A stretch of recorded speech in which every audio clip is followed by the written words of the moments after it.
جب تم تھک جاؤ اور ہار مان لو تب اللہ اپنی مدد کے دروازے کھول دیتا ہے۔ تمہاری ہر ناکامی دراصل ایک نیا دروازہ ہے جو اللہ خود کھولے گا۔ کبھی اللہ تمہیں لوگوں سے توڑتا ہے تاکہ صرف اپنی محبت سے جوڑ سکے۔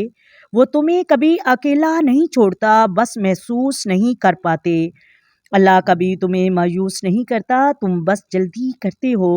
جو تمہیں دیر سے ملا وہی تمہارے لیے دیر پا ہوگا۔ کبھی وہ خاموش رہتا ہے تاکہ تم بولنا سیکھو، کبھی وہ چھین لیتا ہے تاکہ تم مانگنا سیکھو، کبھی وہ روکتا ہے تاکہ تم صبر کرنا سیکھو، کبھی وہ عطا کرتا ہے تاکہ تم شکر کرنا سیکھو، کبھی وہ تنہا چھوڑ دیتا ہے تاکہ تم اسے پکارنا سیکھو۔